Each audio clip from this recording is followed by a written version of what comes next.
আসসালামু আলাইকুম ভিউয়ার্স, আশা করি আল্লাহ পাকের অশেষ মেহেরবানিতে এবং দোয়ায় আপনারা সবাই ভালো আছেন। আলহামদুলিল্লাহ, আপনাদের দোয়ার বরকতে আমিও ভালো আছি। তো তন্ত্রমন্ত্র শিক্ষালয় চ্যানেলে সকলকে স্বাগতম। আমি তান্ত্রিক রেদওয়ান চিস্তি।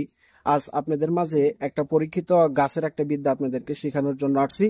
তো এটা হলো যাদের শরীরে বিষ ফোড়া হয়, মানে বড় ফোড়া হয়, সেটা আপনার গোপন অঙ্গেও হইতে পারে, গুপ্ত স্থানেও হতে পারে, অথবা আপনার শরীরের যে কোনো স্থানে সেই বিস্ফোরাটা হতে পারে। তো সেই বিস্ফোরা ব্যথাটা তীব্র, অত্যন্ত জ্বালাপোড়া করে এই বিস্ফোরা শরীরের যেখানে ফোড়া হয়।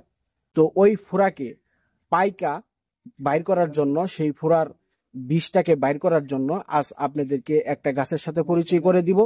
সেই গাছটা দিয়ে আপনি যদি চিকিৎসা করেন তাহলে অবশ্যই রেজাল্ট পাবেন। তো সেই গাছটার নাম হলো, আমি আপনাদেরকে আগে গাছের পাতার ছবিটা দেখাইতেছি। এই যে গাছের পাতাটা, এটা হলো পুঁই শাকের গাছ। এই পুঁই শাকের গাছের পাতা টুকু আপনি সুন্দর করে হাতের মধ্যে বাইটা এটাকে পেস্টের মতো করে নিবেন, আঠা মানে এটাকে মিহি করে নিবেন। ডলা দিয়া এটাকে কসলাই নিয়া আপনার যেখানে বিষ ফোড়া হয়েছে সেই জায়গাটার ভিতরে প্রলেপ দিবেন, অর্থাৎ ওই জায়গাটার ভিতরে লাগাই দিবেন। লাগাই দিয়া আপনি রাত্রে ঘুমায় পড়েন।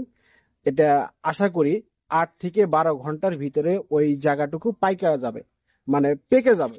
তো পাকার পরে আপনি কোনো সুই বা কোনো সুচ দিয়া সেটাকে বিদ্ধ করে, মানে সেটাকে ছিদ্র করে যদি আপনি ওই ওই ফোড়াটা যদি আপনি আওলায় দেন, তাহলে দ্রুত সে সুস্থ হয়ে যাবে।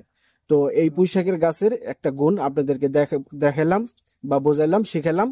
যেই মোতাবেক বলছি সেই মোতাবেক অবশ্যই কাজ করে দেখেন, আপনি আশাতীত রেজাল্ট পাবেন। তো ভিউয়ার, সকলে ভালো থাকেন, সকলে সুস্বাস্থ্য কামনা করে আমি রেদওয়ান চিস্তি আজকের মতো এখানে বিদায় নিচ্ছি। আসসালামু আলাইকুম ওয়া রাহমাতুল্লাহি ওয়া বারাকাতুহু।